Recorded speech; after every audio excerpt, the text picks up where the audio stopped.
Հաջորդը կապված է միկրոբիզնեսի հետ։ Դուք հիշում եք, որ 2018 թե 19 թվականին մենք միկրոբիզնեսի շեմ ենք սահմանել 24 միլիոն դրամը տարեկան շրջանառությունը եւ առնվազն այս ընթացքում գնաճ է տեղի ունեցել եւ նույն շրջանառությունը փաստացի գնաճի բերումով առնվազն 25-26%-ով աճել է, այսինքն այս առումով միայն այս փաստի բերումով բազմաթիվ միկրոբիզնեսի ձեռնարկություններ, որոնք բարեխիղճ են աշխատում, արդեն միայն այս փաստի բերումով կարող են դուրս մնացած լինել միկրոբիզնեսի համակարգից։ Ես կարծում եմ, որ, այսինքն չեմ կարծում, արդեն ասել եմ դրա մասին, որ մենք պետքա միկրոբիզնեսի շեմը բարձրացնենք, առնվազն կրկնապատկենք, որպեսզի գնաճային ամեն ճշգրտումից հետո դրան չանդրադառնանք, բայց ես նաև ուրիշ առաջարկ ունեմ, ես կարծում եմ, որ մենք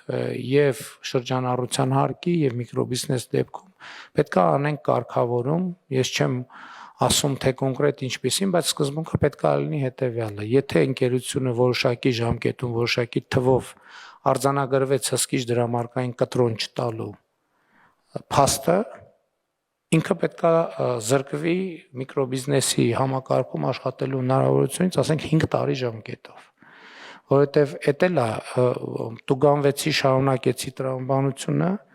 պետքա բացառել ընդհանրապես եւ սա շատ սկզբունքային հարց է, որով մենք պետքա գրանք, որովհետեւ մի կողմից մենք շատ մեծ արտոնյալ դաշտ ենք ստեղծում, բայց պետքա նաեւ մեխանիզմներ ստեղծենք, որ այդ արտոնյալ դաշտը չչարաշահավի, որովհետեւ մեր փորձը ցույց է տալիս, որ սովորաբար արտոնյալ դաշտերը չարաշահվում են եւ մենք մեր նպատակից շեղվում ենք իրական, մենք ուզում ենք օգնել, աջակցել փոքր բիզնեսին, բայց դրանից պարզվում է, որ այդտեղ տեղավորվում են եւ ուղղակի այդ արտոնությունը չարաշահում են եւ այդպես շարունակ։ Իհարկե շատ էական է եւ իհարկե ընտրություններից առաջ էլ մենք արդեն դրա մասին խոսել ենք ջրային հարցերի հետ կապված։ Մեր օրակարգը պետք է լինի առաջնահերթություն, առաջիկա 5 տարիներին մենք պետքա շատ մեծ ներդրումներ անենք այդտեղ։ Իհարկե, այս ընթացքում մեծ ներդրումներ արվել են։ Սա էլ է շատ կարևոր արձանագրել, բայց ուղղակի ճեղքը այնքան մեծ է, որ այն զգացողությունը, որ օրինակ ունենք ճանապարհների դեպքում, որ էականորեն լուծել ենք հարցը, օրինակ ջրի հետ կապված այդ զգացողությունը չկա, որովհետև այնտեղ ճեղքը շատ ավելի մեծ է, ցանցը շատ ավելի մեծ է եւ այդպես շարունակ եւ ես հույս ունեմ եւ համոզված եմ, որ մենք այս ընթացքում այդ թվում Վիոլա ջուր ընկերության հետ մեր գործակցությամբ եւ որոշակի պլան ունենք, թե ինչպես պետք է աշխատենք եւ ինչ ուղղություններով պետք է ներդրումներ անենք։ Իհարկե ջրամբարաշինության մասին ես արդեն ասացի, բայց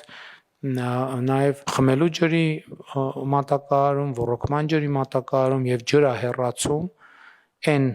երկարաժամկետ տեսլականով, որ մի X պահի մենք պետքա օգտագործված ջուր առանց մաքրման բաց չթողենք բնություն։ Այս շատ կարևոր է, այսինքն ամբողջ օգտագործված ջուրը պետքա մաքրվի եւ մաքրումից հետո պետքա միայն բաց թողնվի բնություն։ Եվ սա շատ մեծ ծավալում, սա մեգա ծրագիր է բառից բուն իմաստով եւ ընդ որում պետք չի մտայնություն ունենալ, թե 5 ամյա կտրվածքով մենք ամբողջ խնդիրը լուծելու ենք, ոչ 5 ամյա կտրվածքով ուղղակի մաքսիմում պետք է անենք, որպեսզի արդեն 2031 թվականի դրությամբ մենք զգացողություն ունենանք, որ արդեն տեսանելի եւ մթնոլորտը ցույց տա, որ մենք արդյունքներ ունենք արձանագրած։ Այս համատեքստում հրատապ է նաև կոշտ-թափոնների կառավարման նոր համակարգի ներդրումը։ Իհարկե Կոտայքի մարզում մենք նոր աղբավայրը շահագործման հանձնեցինք, որը սպասարկում է Կոտայքի եւ Գեղարքունիքի մարզերը եւ արձագանքները կարծես թե բավականին լավ է, բայց մենք պետքա շատ արագ կոշտ-թափոնների կառավարման նոր համակարգը ներդնենք, ընդ որում տարածքային կառավարման եւ ենթակառուցվածքների նախարարությունում պետքա այդ հարցով լինի կոնկրետ պատասխանատու։ Նախարարի արդեն նշանակումներ անելիս ես առաջնորդվելու եմ այս տրամաբանությամբ, որ կոնկրետ անձ պետքա պատասխանատու լինի այդ նախագիծ իրականացնելու համար, որովհետև ես կոնկրետ ժամկետ եմ սահմանելու, որ այդ նախագիծը արդեն պետքա Հայաստանում իրականացված լինի։ Շատ մեծ թեմա է էներգետիկ վերափոխման թեման եւ ընդհանուր գաղափար կար կառավարության կազմում նոր նախարարություն ստեղծելու, բայց ես երկար մտածեցի, դա չի լուծելու մեր խնդիրը, մեզ պետքա միջգերատեսչական նոր ձևաչափի մասին մտածել, որովհետև այստեղ մի նախարարության անելիք չի էներգետիկ վերափոխումը, որովհետև առանց օրինակ քաղաքաշինության կոմիտեի եւ տարածքային կառավարման տեղական ինքնակառավարման մարմինների էներգետիկ վերափոխումը հնարավոր չի իրականացնել։ Այսինքն խոսքը ընդհանրապես էներգիայի ստեղծման եւ օգտագործման նոր ձևերի եւ նոր կուլտուրայի ներդրման մասին է։ Ես կարծում եմ, որ մեր գործընկերները, այդ թվում Արդարադատության նախարարության, մեզ պետք է օգնեն, թե մենք ինչ ձևաչափեր կարող ենք ունենալ, որոնք լինեն նույնքան մոբիլ, ինչքան նախարարություններն են, բայց իրենք բնույթով լինեն միջգերատեսչական։ Իհարկե փոխվարչապետերի գրասենյակների եւ փոխվարչապետերի կողմից համակարգման մեխանիզմը եւ այն ինչ պայմանավորվել ենք, որ մենք պետքա պատկերավոր ասած project manager-ի նոր ինստիտուտ ունենանք, չգիտեմ դա մեր կառավարման կարգում ինչ կկոչվի եւ ինչպես արդեն որոշել ենք, որ մի քանի մակարդակում մենք պետքա ունենանք եւ փոխվարչապետերի գրասենյակների կարողություններն էլ այս առումով պիտի մեծացնենք, որովհետեւ հիմնական մենեջերները նախագծերի պետք է իմ պատկերացմամբ գործեն այնտեղ, բայց նաև միջգերատեսչական որոշակի ուղղություններ պետքա հասկանանք, թե ինչպես մենք համակարգենք, խոսքը մասնավորապես վերաբերվում է հենց էներգետիկ վերափոխման թեմային, որը ծավալուն թեմա է, այսինքն այդտեղ առնվազն 5-6 նախարարությունների աշխատանք կանելու, որը մի նախարարություն ուղղակի չի կարող անել։ Իհարկե մենք նախկինում թվայնացման հետ կապված փորձ ունենք, բայց իմ տպավորությամբ այդտեղ էլ պետք է որոշակի փոփոխություններ անենք, որպեսզի ավելի արագ գործենք, որովհետև թվայնացումը նույնպես շարունակում է մնալ մեր բացարձակ առաջնահերթությունների մեջ։ Այդտեղ էլ մենք բավարար չափով նախապատրաստվել ենք եւ պետք է առաջիկա շրջանում ավելի մեծ տեմպերով իրագործենք այն, ինչ պլանավորել ենք, մանավանդ մենք ոլորտում նոր կառավարման մարմին ձևավորվեց, լիարժեք գործում է եւ նաեւ այս պատեհությունը օգտագործելով պետք է հասկանանք process-ները ինչպես ավելի արագ կազմակերպենք եւ ելի բազմաթիվ թեմաներ, որոնց շուրջ իհարկե մենք կաշխատենք, ես ուղղակի այսպես որը հիշողությանս եկավ այդ հիշատակեցի, մնացած թեմաների շուրջ կշարունակենք աշխատել, այսօր էլ կշարունակենք քննարկել եւ հետագա օրերին եւ հետագա ընթացքում կանդրադառնանք տարբեր թեմաների, ընթացիկ բարեփոխումների ընթացքին պետքա անդրադառնանք։ Ես մի թեմա էլ կա, որ այս հատվածում կուզեի նշել, մասնավորապես հակակոռուպցիոն մեր քաղաքականություններում պետքա մենք ավելի սկզբունքային լինենք։ Ինձ համար խնդրեմ է, որ մասնավորապես մեր առաջընթացը հակակոռուպցիոն քաղաքականությունների միջազգային զեկույցներում մեր առաջընթացը կամ դադարել է կամ դանդաղել է, դա բացարձակապես ընդունելի չի եւ չի կարող ուղղակի այդպես շարունակվել։ Այսինքն դա ինձ համար անձնական սկզբունքային հարց է եւ ընդհանուր ինչ որոշումներ անհրաժեշտ են կայացնել, որպեսզի այս ստագնացիան դադարի, այդ բոլոր որոշումները միանշանակ եւ աներկբա ես կայացնելու եմ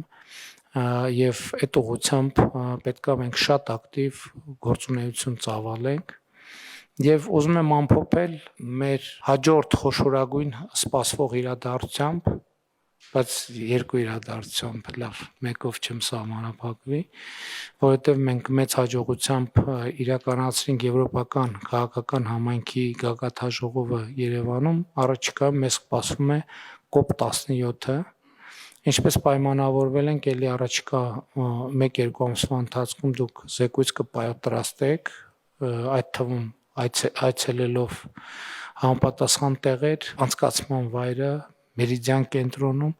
ես կուզենամ նախկինում պայմանավորվել եք, այցելեմ եւ առաջընթաց տեսնեմ, թե ինչ վիճակում է գտնվում, ինչպես ենք մենք պատրաստվում։ Եվ անկեղծ պիտի ասեմ, իմ ամենամեծ լարվածությունը կապված է 2029 թվականի մինչև 20 տարեկանների ֆուտբոլի աշխարհի առաջնության անցկացման հետ եւ նաեւ ուզում եմ իմանալ, երբ ենք մենք մասնավորապես Իջևանում սկսում ստադիոնի կառուցումը, ինչու Իջևանում, որովհետեւ միակ տեղն է, որտեղ զրոյից պետք է սկսենք, մյուս տեղերում մենք վերակառուցման կամ ավելի այլ բնույթի աշխատանքներ ենք իրականացնելու եւ սա ավելի քան սկզբունքային հարց է մեզ համար, պետք է շատ բարձր մակարդակով կազմակերպենք, ընդունենք այդ առաջնությունը եւ նաեւ առիթ օգտագործենք այն բնակավայրերում, համայնքներում, որտեղ դա տեղի է ունենալու լրացուցիչ ներդրումներ անենք ենթակառուցվածքների զարգացման ուղղությամբ։ Թերևս այստեղ ես կանգ կառնեմ